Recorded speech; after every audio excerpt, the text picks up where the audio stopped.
नमस्कार, मैं आचार्य अनुपम जोली। वृश्चिक राशि वाले लोगों के लिए आगामी सप्ताह का राशिफल लेकर आया हूं। आगामी सप्ताह का मतलब 2 फरवरी से 8 फरवरी के बीच में ग्रहों का आप पर प्रभाव क्या होगा, वो मैं बताने वाला हूं। शुरुआत करते हैं आसमान में ग्रह कहाँ है स्थित है और फिर बाद में बताते हैं कि उनके आपके जीवन के किन पहलुओं पर क्या-क्या प्रभाव है। तो हम चंद्रमा की बात करते हैं। चंद्रमा सबसे फास्ट मूविंग प्लेनेट है। इस सप्ताह चंद्रमा कर्क राशि से तुला राशि तक संचरण करेंगे। साथ ही साथ शुक्र, सूर्य, बुध, मंगल मकर के अंदर, राहु कुंभ में, केतु सिंह के अंदर, मीन के अंदर शनि और मिथुन के अंदर बृहस्पति वक्री स्थित है। बात करते हैं चंद्रमा की। तो जहां तक सवाल है, जैसा कि मैं बिल्कुल शुरू में ही बोल देता हूं कि जो आप पे पूरे हफ्ते में दिन चिंताजनक होंगे, जिनको मैंने कहा है कि इन दिनों रहे सावधान, वो है 7 और 8 फरवरी, मतलब आपका सप्ताह का अंतिम 2 दिन। तो कहने का मतलब ये शेष सप्ताह शुरू अच्छा है। आपका सप्ताहांत जो है थोड़ा सा चिंताओं भरा रहेगा, खर्चों भरा रहेगा। आपकी राशि से 12वां चंद्रमा होगा, जिसमें अनावश्यक खर्चे, चिंताएं, यात्राएं, इस प्रकार की बातें रहती हैं जो कभी-कभी आपको लाइफ के अंदर डिससैटिस्फैक्शन दे सकती है। तो उस समय पे हम लोग जब तब दान बढ़ाते हैं और चीजों को अपनी तरफ से मैनेज करके चलते हैं, तो चीजें हम बदल भी सकते हैं अपने कर्मों के द्वारा, क्योंकि चंद्रमा जो है वो मन का कारक है। मन पर असर होता है और मन पर असर होता है तो मन को ठीक करने का सबसे अच्छा उपाय है मंत्र। मनत्र इति मंत्र, जो मन की रक्षा करे वो मंत्र है। तो जो भी आपके गुरु के द्वारा या जो भी आपके इष्ट है, अगर आप उनका मंत्र करते हैं अपने बुरे समय में, तो वो समय अपने आप ठीक हो जाता है, या हम कहते हैं कि शक्ति मिल जाती है हमें उस समय से लड़ने की। तो शुरू करते हैं राशिफल की। तो अगर अपने एक-एक सब्जेक्ट पे चलते हैं, तो अगर हम स्वास्थ्य की बात करें, तो आपका राशि स्वामी मंगल उच्च के हैं इस समय, जो कि आपको बहुत ही स्वास्थ्य के लिहाज से तो अच्छा समय दे रहे हैं। पराक्रम राशि से गुजर रहे हैं। गोचर में तीसरा घर जब ग्रहों का गुजरना होता है, वो अच्छा माना जाता है और मंगल के लिए भी अच्छा माना जाता है। तो कहने का मतलब ये है कि ये समय, इस समय जो भी आपकी जीवन का जो हिसाब किताब है, वो कहीं ना कहीं श्रेष्ठता की तरफ जा रहा है। समाज में आपके कार्यों की प्रशंसा मिलेगी। आपके नए पुराने मित्र मिलेंगे, या आपका जो सोशल सर्किल है वो ग्रो कर रहा है, वो निरंतर बढ़ रहा है। ठीक है। तो यहाँ पर आपका सामाजिक जीवन की तरफ से ये हफ्ता बहुत ही एक्टिव रहने वाला है। करियर, व्यवसाय और नौकरी की हम बात करें, तो करियर, व्यवसाय, नौकरी में छोटे-मोटे चैलेंजेस दिख रहे हैं। उसके लिए कुछ उपाय आपको करने चाहिए। पिछले हफ्ते जब मैं बता रहा था राशिफल, तो मुझे एक बड़ा ही सुंदर उपाय ध्यान में आया, वही मैं आपको देता हूँ। इस समय पे जो मेरे ज़हन में आया, वो है आपके 10वीं राशि में केतु बैठे हैं और 10वीं राशि के स्वामी सूर्य हैं, वो मकर राशि से यहाँ से छठे राशि से गोचर कर रहे हैं। और सूर्य की राशि से केतु का गुजरना, दोनों विस्फोटक है, अग्नि है। और इसका एक उपाय जो मेरे को मतलब इस राशिफल के दौरान मुझे पसंद आया, और वो सचमुच चमत्कारिक उपाय है, वो करके देखिए, आपको लाभ मिलेगा।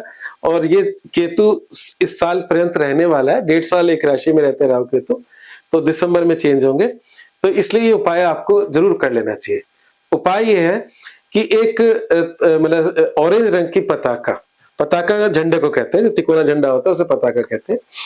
तो ऑरेंज कलर की हो, तिकोना झंडा हो, और उस पर सूर्य भगवान की फोटो लगी हो। मतलब अगर 7 रथों वाले घोड़े के सूर्य ना हो, तो आपका सूर्य का चित्र भी हो सकता है, जो उगता सूरज जो होता है वो चित्र भी हो सकता है। तो सूर्य बने हो उस पर, और वो झंडा आप किसी भी ऐसा मंदिर जहां पे राम दरबार स्थापित हो, मतलब जहां पे भगवान राम हो, आपके हनुमान जी हो, ऐसा कोई भी दरबार, जहां माता सीता हो, तो ऐसा कोई भी राम दरबार कहीं हो मंदिर, तो उस मंदिर पे उस झंडे को लगा दे। आप देखें, आपके जीवन का सितारा भी चमकने लगेगा। जो भी आपके करियर संबंधी बाधा है वो ठीक होने लगेंगी। तो करियर में थोड़े चैलेंजेस दिख रहे हैं, और चैलेंजेस के लिए ये उपाय बहुत ही कारगर साबित होगा। और बात करते हैं व्यवसाय की, तो व्यवसाय के लिहाज से समय ठीक है। नौकरी और व्यवसाय में मैं डिफरेंशिएट करता हूँ। जहां तक बिजनेस का सवाल है, बिजनेस के लिहाज से समय अच्छा चल रहा है। काम में बढ़ोतरी होगी। पिछले कुछ समय से शुक्रदेव अस्त थे, अब वो उदय हो गए हैं, तो चीज़ों में बल्कि एक नई ऊर्जा और जिनका पार्टनरशिप बिज़नेस है, उसमें भी कुछ शिथिलता रही हो, आपस में थोड़ा बहुत मनमुटाव भी रहे हो, तो वो भी बदलते दिख रहे हैं। बात करते हैं इनकम के मामले में, तो इनकम के मामले में चाहे चैलेंजेस हैं आपके नौकरी में, पर इनकम ठीक-ठाक है, उसमें कोई अभी बड़ा कोई परिवर्तन नहीं आ रहा। शनि की दृष्टि, शनि मंदिर में तेल चढ़ा दें, शनि की इनकम भाव पे दृष्टि है, तो थोड़ा-सा अटकाव, अड़चनें देती है। बिज़नेस में जब पैसा आ रहा होता है, तो कई बार वो आगे खिसक जाता है कि सब अगले हफ्ते देंगे, परसों देंगे, तरसों देंगे। तो शनि की दृष्टि कभी-कभी डिले कराती है चीज़ों में, तो उसको ठीक करने के लिए शनि मंदिर में तेल चढ़ाएँ, उससे लाभ मिलेगा। ओम शम शनिश्चराय नमः का जाप करें, ओम प्राम प्रीम प्रोसे शनिश्चराय नमः का जाप करें। जो भी आपको उचित लगे वो काम करें, उससे आपको लाभ मिलेगा।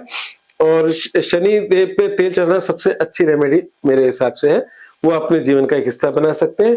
अब बात करते हैं प्रेम संबंधों की और वैवाहिक जीवन की। तो वैवाहिक जीवन में भी मैं कहना चाहूँगा कि अगर पिछले कुछ 1 डेढ़ महीने से आपके वैवाहिक जीवन में कुछ शिथिलता आई है या कुछ उसमें दिक्कतें हैं, तो उसमें कमी आएगी। शुक्र उदय हुए हैं, शुक्र आपके वैवाहिक जीवन का प्लैनेट है, और वैसे भी ज्योतिष में शुक्र वैवाहिक जीवन का कारक भी होता है, प्रेम का भी कारक होता है। तो शुक्र के उदय होने से आपके वैवाहिक जीवन में आ रही कुछ कमियों को, समस्याओं में का हल मिलेगा, और ये हफ्ता उस लिहाज से बेहतर है, चिंता की बात नहीं है। और अगर हम प्रेम संबंधों की बात करें, तो हाँ, जो आपके प्रेम संबंध है उसमें स्ट्रगल है और उसमें थोड़ी समस्या है, वो अभी जल्दी ठीक होती नजर नहीं आ रही। कम से कम जून 2026 तक।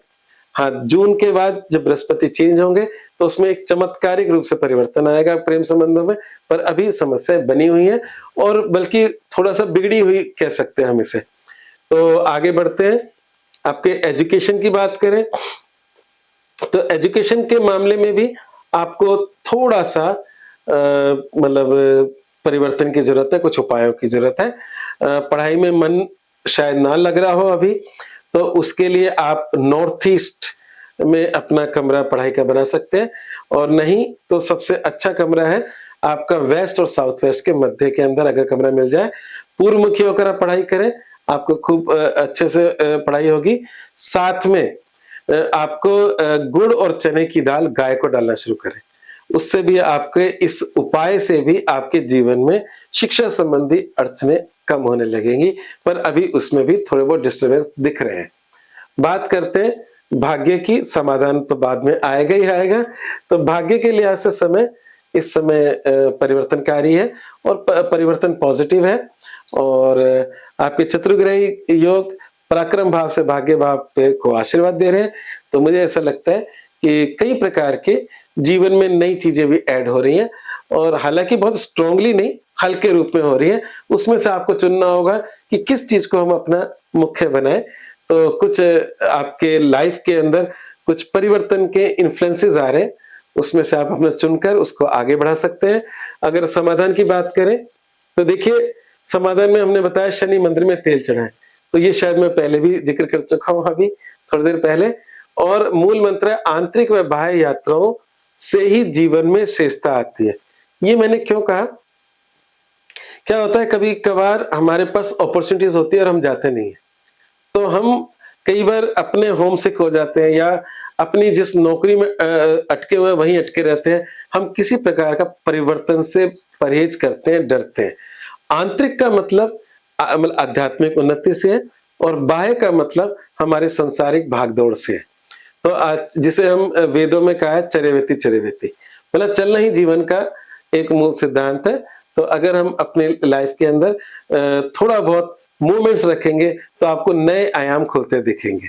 चलिए, आज बस इतना ही। अगर आपको मेरा राशिफल पसंद आ रहा है और आप निरंतर इसे पाना चाहते हैं, तो चैनल को सब्सक्राइब भी करें, बेल बटन को उसको भी दबाएं, जिससे आपको नोटिफिकेशन मिलते रहे।